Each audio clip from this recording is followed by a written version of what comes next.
Mu gacyaro kamwe kitwaga Obaka hari umukobwa witwaga Orucuku. Uyu mwana w'umukobwa buri umwe wese yari amuzi muri ako gacyaro kubera ko yari mwiza cyane, yari afite amaso meza cyane ndetse afite uruhu rwiza runyerera. Buri umwe wese iyo yamubonaga yahitaga ahagarara akamwitegereza. Ariko rero hari ikindi kintu kidasanzwe kuri Orucuku, abantu batinyaga uyu mwana w'umukobwa. Uyu mukobwa yangaga abagabo. Uyu mukobwa yaratandukanye cyane, ntabwo yarateye kimwe n'abandi bakobwa babaga muri aka gacyaro. Ikindi kandi gitandukanye, uyu mukobwa ntabwo yasekeraga umuntu uwo ari we wese, yahoraga ari calm, agahora acecetse, udashobora kumubona na rimwe yasetse. Igihe icyo ari cyo cyose abagabo bageragezaga kumuvugisha, ibintu byahitaga bihinduka bibi. Iyo hagiraga umugabo ugerageza kumwegera, uyu mukobwa yaramukubitaga mpaka uyu mugabo atakibasha guhaguruka. Abagabo bo muri iki cyaro bari babizi neza ko nta gukinisha Orucuku. Bamwe mu bagabo babaga muri aka gacyaro yari yarabamennye amaso, abandi bari bafite ibikomere ku matama, ndetse abandi bari bafite ibikomere ahantu hagiye hatandukanye kubera uyu mukobwa. Nubwo uyu mwana w'umukobwa yari mwiza cyane, abagabo bakamutinya, ariko ntabwo bamutinyaga nk'ukuntu bamukundaga. Jya kure y'uwo mukobwa, uwo mukobwa ntabwo ameze nk'abandi bakobwa. Babaga bari kuburanira, igihe umwe wabaga utamuzi yashakaga kugerageza kumwegera cyangwa kumuvugisha. Uyu mwana w'umukobwa rero Orucuku yabaye muri aka gacyaro, ari mwiza ariko abantu bamutinya. Umunsi umwe rero Orucuku yaje kujya ku isoko guhaha ibyo kurya. Isoko ryari ryuzuye abantu, buri wese ari guhaha, abantu bari kuganira, abandi bari kugurisha ibintu byabo baje kugurisha. Nuko Orucuku yatambutse aho ngaho mu abo bantu, atambuka ari serious cyane, adaseka kandi atanavuga. Nuko Orucuku afata igitebo cye yari yahahiyemo ibyo agomba guhaha, yagomba kuva aho ngaho. Umusore umwe utari mureba aho uyu mukobwa ari kwerekera, arangije aramugonga. Uyu mukobwa Orucuku atanatekereje, atanamuvugishije, yamukubise cyane urushyi rw'itama ry'uyu musore. Uru rushyi rwahise rwomongana, rwaravuze cyane ku buryo buri wese yabashije kubyumva mu isoko. Isoko ryose ryahise riceceka kubera uru rushyi uyu mukobwa Orucuku yarakubise uyu musore. Abantu bose bari bari aho ngaho bahise bagwa mu kantu, kuko ntabwo uyu mwana w'umusore yagerageje kurwanya Orucuku, yari abizi neza. Ndetse amaso y'uyu mwana w'umusore yarebaga nkaho afite ubwoba. Ubwo yahitaga abwira Orucuku ati mbabarira, ntabwo nabishakaga. Ntabwo yigeze ategereza ko Orucuku hari icyo amubwira, ahubwo umusore yahise apfumyamo arirukanka. Abagore bari bari aho ngaho muri iryo soko batangiye kuzunguza umutwe, bamwe barimo bavugana n'abandi bati arongera arabikoze, arongera ararwanye. Ariko nubwo bavugaga ibyo ngibyo, nta muntu n'umwe washoboraga kuba yagira ikintu abwira Orucuku. Bari babizi neza, bari bazi ko nta muntu n'umwe ugomba kwegera Orucuku. Icyo gihe rero ibyo byararangiye, noneho isoko rirongera rirakomeza nk'uko ryarimo rigurisha. Ariko ubwoba bw'uyu mukobwa Orucuku bwahise butangira kuzamuka mu mitima y'abantu. Muri aka gacyaro rero ka Obaka, abagabo benshi bifuzaga kuba bashaka uyu mukobwa Orucuku. Nubwo batinyaga uyu mwana w'umukobwa, ariko ntago bigeze bahagarara kuba bavuga uburyo ari mwiza n'uburyo bamukunda. Bamwe baravugaga bati ariko wenda ndamutse mwitwayeho neza nkigira umuntu mwiza kuri we, azankunda, azanyumva. Abandi bakavuga bati byanze bikunze umuntu amugendeye gake gake akamwegera ashobora kumuhindura. Ariko abo bose baribeshyaga. Baragerageje, buri umwe wese akagerageza kuzana impano zitandukanye azizaniye umwana w'umukobwa. Bavuga bati reka tugerageze turebe yuko hari uwatsindira umutima we. Ariko ibyo byose barabikoze, Orucuku ntago byigeze mushitura. Orucuku ubwo bageragezaga ibyo ngibyo byose yabaga ari kubareba kandi yamaze gutahura amayeri yabo. Igihe cyose umugabo yageragezaga kumwegera, yaramukubitaga bihagije akamwemeza. Yarabakubitaga ndetse bagasubira mu ngo zabo babaye intere, ndetse bamwe muri bagenzi babo bagabo bakabasabira imbabazi. ariko Orucuku ntabwo yajyaga agira imbabazi. Ndetse umwe mu bashefu ba village yaketse yuko umuhungu we ashobora kuba umuhungu udasanzwe imbere y'uyu mukobwa, arangije aramubwira ati byanze bikunze umuhungu wanjye ashobora gutereta uyu mukobwa. Aravuga ati ntabwo uyu mukobwa yakwibeshya ngo akore umwana wanjye. Ubwo rero umuhungu wa chef de village yahise ajya kureba Orucuku, aragenda aramwegera atangira kumusekera, atekereza yuko izina rye cyangwa se aho aturuka biri butume uyu mukobwa wa Orucuku amukunda. Ariko Orucuku nta na kimwe yigize yitaho. Igihe rero yageragezaga kumukoraho, yahise amukubita panshi, noneho umusore yikubita hasi ku buryo byose bimuviramo kubura amenyo abiri. Umusore wa shefu yahise agaruka mu rugo, agaruka isura aba yangije, agaruka abura amenyo abiri, nta menyo abiri afite, ndetse icyo gihe yari ameze nabi cyane, ntabwo yabashaga kuvuga. Shefu ibyo bintu byaramurakaje cyane. Kuva uwo munsi abagabo bo muri iyo village bahise bamenya yuko uwo waba uri wese, aho waba uturuka hose, utagomba gukinisha Orucuku. Abagabo bo muri aka village bari bamaze kurambirwa no guhora bakubitwa n'uyu mukobwa Orucuku. Habaga hari inkuru zose zirwaga zivugwa aho ngaho muri aka cyaro ka Obaka, zabaga ari uburyo batinyamo uyu mukobwa Orucuku. Umusaza mukuru wa village yatangiye kugira ubwoba, nuko atangira kubaza abandi basaza bagenzi be bati ariko se kuki Orucuku afite imico imeze gutya? Ariko se ni ukubera iki ayanga abagabo cyane? Nuko umusaza mukuru wo muri aka gacyaro, muri aka village, yahise yemeza yuko bagomba guterana, noneho bakabaza Orucuku impamvu imutera ibyo bintu byose, bimutera ayo mahane. Ubwo rero bahise bahamagara Orucuku, baraza bamushyira hagati yabo, aho buri umwe wese arimo yumva ndetse areba. Ubwo rero abasore, abagabo, abana ndetse na ba nyina bari bari aho ngaho bamuzengurutse, bari bari aho ngaho bafite amatsiko yo kureba ikiri bube cyangwa se icyo umukobwa ari buvuge. Orucuku rero yagezemo aho hagati yabo, arangije asa nk'utambuka. Yari muremure kandi ntabwo bayagiraga. Arangije areba impande ze, areba amasura yose ari kumwitegereza. Umukuru yari yicaye aho ngaho mu ruziga, ategereje yuko uyu mwana w'umukobwa hari ikintu avuga. Ariko aha ngaha ntabwo Orucuku yigeze yubika umutwe ngo arebe hasi. Yahagaze aho ngaho afite confidence, ndetse no mu maso ye bigaragara yuko ntabwo bafite. Nuko umukuru wa village yatangiye kumubaza ibibazo. Yabati Orucuku, ni ukubera iki ukunda kurwana n'abagabo? Ese ni ukubera iki ukubita buri muntu wese ushatse kukwegera? Nuko Orucuku arangije areba wa musaza mukuru, nuko arangije aramubwira ati ntabwo nzigera ntuma umugabo ankontorora, ikindi kandi ntabwo nzigera mpagarara kubakubita. Aya magambo umwana w'umukobwa yavuze yahise atera ubwoba buri umwe wese wari uri aho ngaho.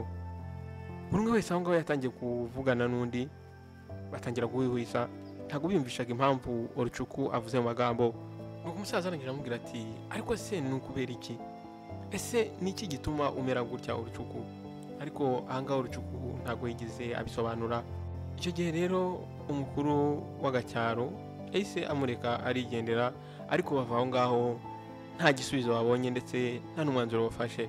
Bahise bagumana amatsiko yo kumenya igituma, impamvu nyamukuru uyu mukobwa akora ibyo bintu, ese niki cyamubayeho.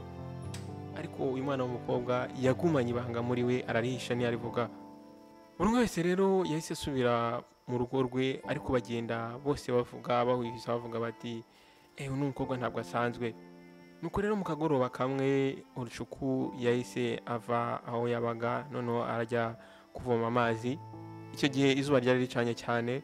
Igihe rero yari kugenda yikoreye ikibindi kirimo amazi, ikirenge cye cyahise kigonga urutare, noneho arangije yikubita hasi.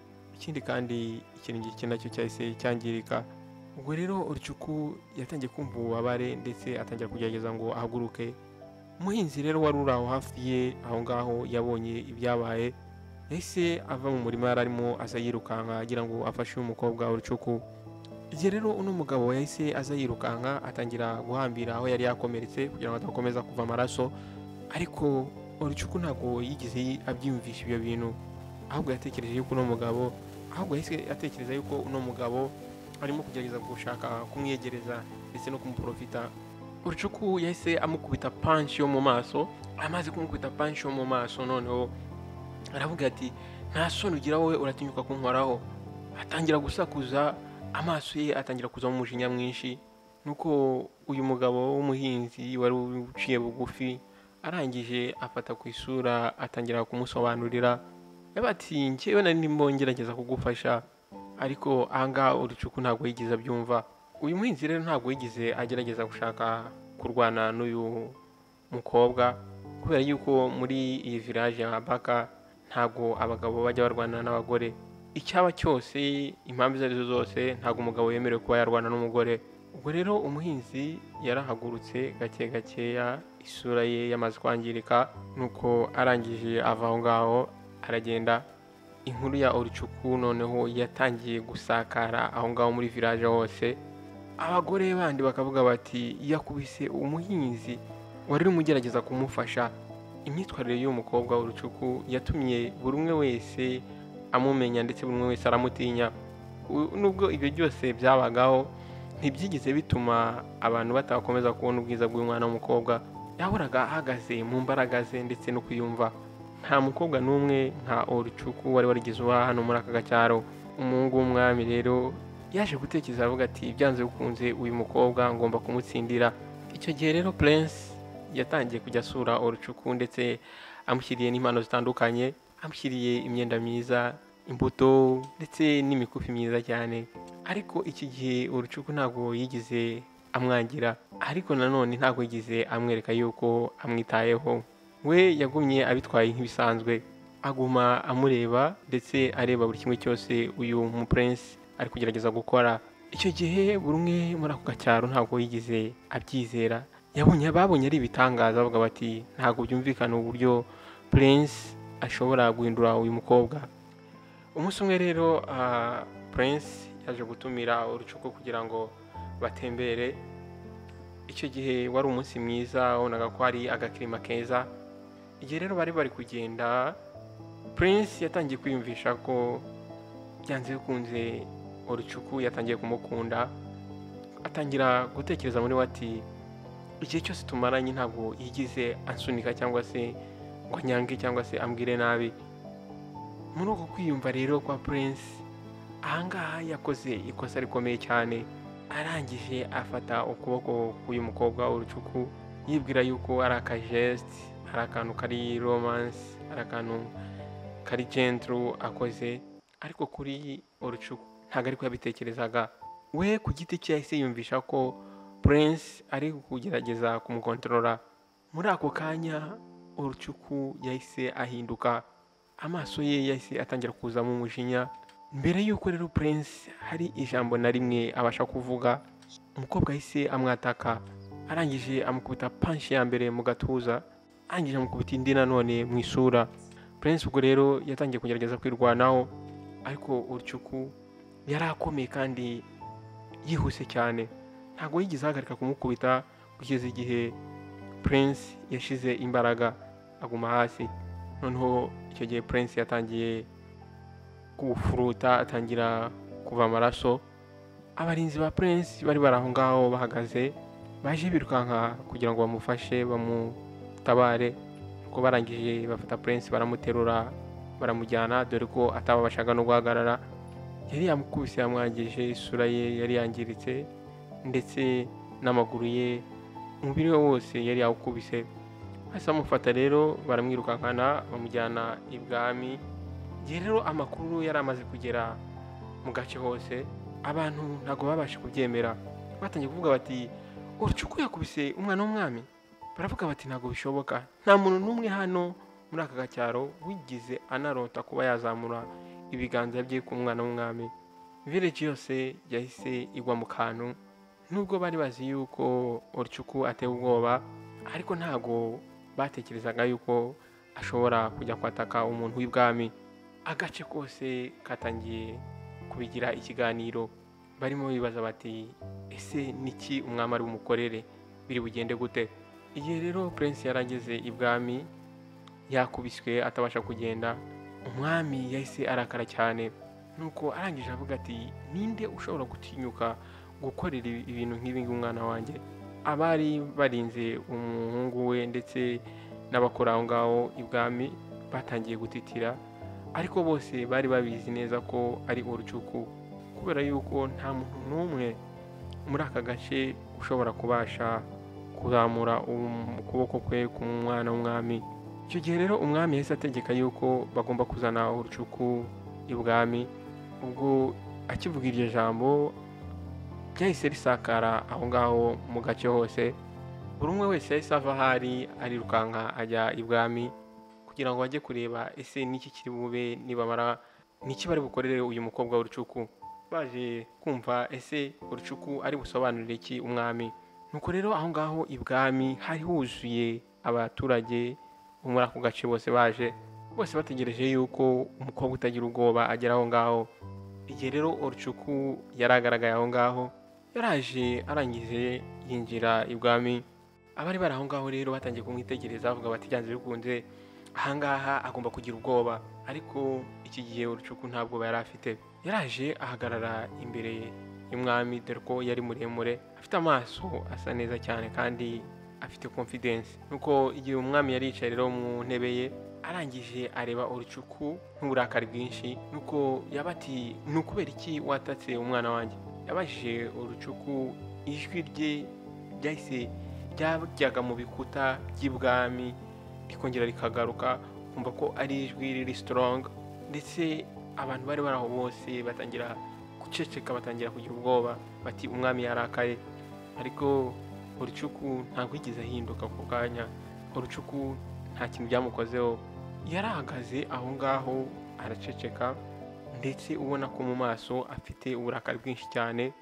Abantu bose bari bari aho ngaho bari bategereje kumva ese Orchuku ari buvuga iki, ari bubwire iki umwami. Ariko Orchuku yari afite impamvu imutera ibyo byose, ariko impamvu ikabihishe. Icyo gihe rero Orchuku yahisemo kutabwira umwami impamvu imutera ibyo byose. Nuko umwami yatangiye kwivumbura, aravuga ati ese niki gishobora gutuma uceceka gutyo imbere yanjye? Ibyo bimubajije avuga nk'uburakari bwinshi, ariko ahangaha Orchuku yagumye acecetse ndetse ameze nk'ibuye. Ibanga rye yarifungiye mu mutima we, riguma muri we. Nuko abari bari aho ngaho rero bahise batangira kujujura, batangira kuvuga hagati yabo, barimo bibaza impamvu Orchuku akoze ibyo bintu.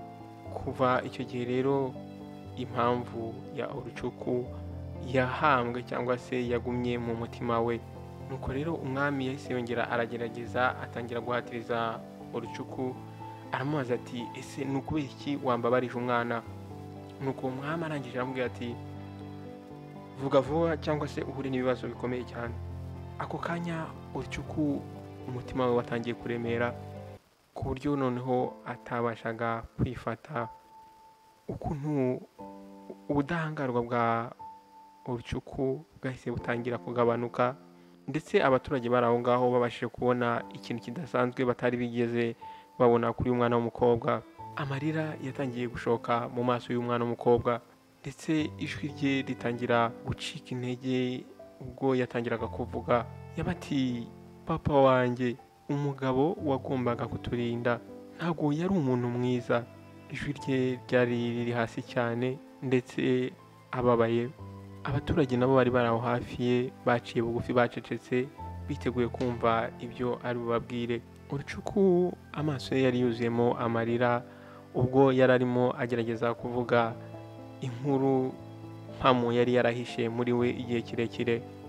Yabati yakubitaga mama wanjye buri munsi, yamufataga nk'umucakara akamubwira nabi, ndetse n'igihe cyose mama yageragezaga kuvuga yamubwiraga nabi cyane cyangwa akamukubita noneho birushijeho. yahitaga azamura ibiganza, noneho mama wanjye agahita aceceka. Yari afite ubwoba ku buryo atabashaga no kuvuga ikintu na kimwe. Abantu bari bari aho ngaho bose bahise baceceka, barimo bumva buri jambo ryose Orcuku ari kuvuga. Bati umunsi umwe mama wanjye yari atwite, hari ibyo batumvikanyeho, ariko papa wanjye yahise atangira kurakara. Yaramufashe aramukubita bikomeye cyane ku buryo yagezeho yikubita hasi. Icyo gihe yahise abura umwana, yahise akuramo inda. Ahangaha Orcuku yahise ahagarika kuvuga, noneho amarira atangira kumanuka mu maso ari menshi cyane. Hashize akanya gatoya, nuko hashize akanya gato yahise abura ubuzima. Icyo gihe akimara kuvuga gutyo, abantu bose baho ngaho muri ako kavirage bahise bagwa mu kantu, bahise bababazwa n'uko kuri uyu mwana w'umukobwa babwiye. Orcuku rero yakomeze guhagarara aho ngaho, ariko umubiri we utangira gutitira ndetse atangira gucika intege n'amarira menshi, ubwo yari arimo avuga ibijyanye n'urupfu rwa mama we. Ati njyewe nari nkiri umwana kandi nabonye mama wanjye ubwanjye ari gupfa. Icyo gihe nta kintu na kimwe nari kubasha gukora kugira ngo byibuze mutabare. Orcuku arangije ahanagura amarira, noneho akomeza kuvuga inkuru ye uko yagenze. Nyuma yaho rero papa wanjye yaje gupfa, noneho ntangira kwibwira yuko wenda ngiye kugira amahoro. Ariko igihe nari ngiye kuba kwa marume, noneho byari bibi kurusha ibya mbere. Nyirarume yari umugabo ufite ikigare nk'uko papa we yari ameze, ndetse akaba ari n'umugabo utagira ikimwaro. Yafataga abagore batandukanye akabazana mu rugo. Orcuku ubwo yabaga ari aho ngaho byose yarabibonaga, akabona uburyo uyu mugabo afata nabi aba bagore, nta kububaha, akabahatiriza gukora ibyo ashaka ndetse no kumushimisha, bakoresha amagambo mabi ndetse n'ibikorwa bibi. Aba bagore nta mahitamo abagabo bafite, babahaga aba bagabo. Icyo gihe kandi ntabwo bari abo bagore bonyine yazanaga mu rugo, yazanaga n'abashuti be, ndetse abo bashuti be bakabana n'abo bagore aho ngaho mu nzu, ndetse nabo bakabafata nabi. Igihe cyose abagore bageragezaga kuvuga cyangwa bivuganira cyangwa se bagerageza gusaba ubufasha, icyo gihe nyirarume wa Orcuku yahitaga azamura ibiganza agashaka kubakubita. Abagore babaga aho ngaho babaga mu bwoba bwinshi cyane, babaga biteguye ko mu gihe icyo ari cyo cyose bashobora gukubitwa. Barakubitwaga, barahohoterwaga, ndetse rimwe na rimwe bakabigenderamo, ku buryo hari n'igihe batabaga babasha no guhagarara cyangwa se gutambuka kubera gukubitwa. Uyu mwana Orcuku yabonye ibyo byose buri munsi uko byagendaga. Yabonye uko abagabo bahora bashaka gukontorora abagore ndetse bagashaka kubakoresha ibyo bashaka.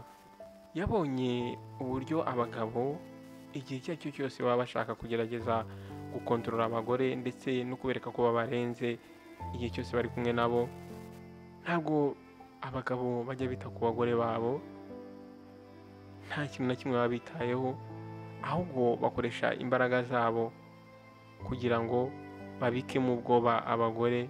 Bakoresha imbaraga zabo kugira ngo bereke abagore yuko ari abantu baciriritse ndetse ari abantu b'abanyantege nkeya. Ibyo byose Orcuku yabibonye ahereye ku mateka yabonye mama we yabayemo ndetse n'abo bagore babanaga na onkere we. Icyo gihe rero Orcuku yahise yisezeranya muri we yuko nta mugabo n'umwe uzabaho uzigera umukontorora cyangwa se ngo amufate mw'ubwo buryo. Orcuku ntabwo yigeze abasha gutabara mama we, ndetse ntabwo yigeze abasha gutabara abagore babanaga na onkere we, ariko yabashije kwitabara. Kuva icyo gihe umutima wa Orcuku wahise ukomeromera nk'ibuye. Ntabwo yigeze na rimwe atuma umugabo amwegera kugira ngo amubabaze. Ni muri ubwo buryo Orcuku yahindutse umukobwa uteye ubwoba muri village yose. Ariko nyuma y'imbaraga ze ndetse n'umujinya, hari inkuru y'umubabaro, inkuru itarigizwe imenywa n'umuntu uwo ari we wese. Igihe rero Orcuku yaramaze kuvuga inkuru ye ibabaje, buri umwe wese wari uri aho ngaho yaracecetse. Bahoze bamubona nk'umukobwa uteza akavuyo cyangwa se w'umunyamahane muri village, umuntu buri umwe wese yatinyaga. Ariko icyo gihe bahise bamwumva.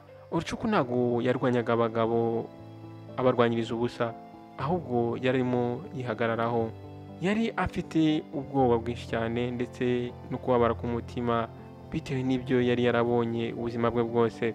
Abagabo bo muri ako gace cyane cyane ababashije kumugera imbere bubitse umutwe imbere ye ndetse bafite ikimwaro.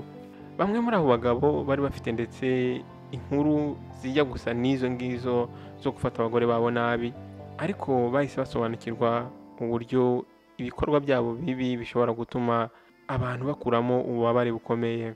Abagore bo muri ako gace bari bamaze igihe bihanganiye ibyo bacagamo bijya gusa ndetse n'ibyo uyu mwana w'umukobwa yari amaze kuvuga. Bahise bareba uyu mukobwa Urucuku ndetse baramwubaha. Ntabwo Urucuku yari umuntu uteye ubwoba, ahubwo yari indwanyi. Yarahagurutse ndetse atari ubwo yahagurukiye, ahubwo yahagurukiye abagore bose bari barababajwe bagakomeza guceceka. Abagore bose baho ngaho batangiye kumubona nk'icyitegererezo, ndetse na Prince wari waragerageje akibwira yuko ashobora gutwara umutima wa Urucuku, nawe ubwe yahise yiyumvisha ikosa yakoze. Icyo gihe rero yaramwegereye arangije amusaba imbabazi, arangije amusezeranya yuko atazongera kumubabaza na rimwe. Nuko umwami rero amaze kumva inkuru y'uyu mukobwa Urucuku yahise atangaza, avuga yuko nta mugabo n'umwe muri Abaka uzongera gufata umugore we nabi. Abagabo bose bari bari aho ngaho bari bahoraga bafata abagore babo nabi bahise bahanwa ndetse bahanirwa imbere y'abantu bose. Agace kose kahise kigira ku nkuru y'uyu mukobwa Urucuku, ndetse umugore atangira kubahwa aho kuri ubwo butaka. Urucuku kugeza na n'ubu aracyari umukobwa w'umunyembaraga ndetse uteye ubwoba. Ubu ngubu atangiye kujya afungura umutima gake gakeya, ndetse yaje kwemera yuko agiye gushyingiranwa na Prince, ariko atari kubera yuko ari Prince, ahubwo kubera yuko yagaragaje yuko ashobora kwihagararaho ndetse ashobora kwiyubaha. Ntabwo byari bijyanye na control, ahubwo byari bijyanye n'imbaraga ku mbaraga, kubaha, kugabura no kubaha. Icyo gihe rero village yose yaje mu bukwe, baracelebratinga ubukwe bwa Urucuku ndetse na Prince. Urebye ntabwo yari mariage y'abantu babiri, ahubwo yari inkuru yo gukira ndetse no kubahana. Byahindutse inkuru yahinduye buri umwe wese wabyirukaga. Iyo rero yari inkuru y'umukobwa wanze kubabazwa. Mwakoze kubana nanjye good people. Iyi nkuru yanjye naho irangiriye. Ndizera ko hari ikintu watoyemo, ndizera yuko hari icyo yagufashije. Ndagusaba rero ngo ujye muri comment section umbwire ese watoyemo iki. Ndagusaba kandi wowe utarakora subscribe ngo kandi subscribe, ukane no kunsongera kugira ngo ujye ubona notification. Wewe wayikoze duhana buri gihe, icyo ngusaba ni ukukanda like, ugafata linki ukayisharinga, ukabashirenga kuri WhatsApp yawe, kuri stati, ukaba wayifata ukayohereza mu magroupe inshuti zawe, kugira ngo izi story nzana twese tujye tuzigiraho. Nkora akenshi izi story mpora nkwibutsa nuko kugira ngo zibashe gufasha society, zibaje kudufasha twese, kubera ko ibyinshi nzana muri izi story ni byinshi tunyuramo, ni byinshi bagenzi bacu banyuramo, ni byinshi imiryango myinshi inyuramo. So icyo rero wamfasha, fata iyi story uyispreading, uyishyire hose, buri mwese ayumve, inshuti, abavandimwe, kugira ngo ibashe gufasha society. Wakoze kubana nanjye, njye banyita DT ni Behind the Walls Show. Now utaha, see you at the next video. Ciao ciao.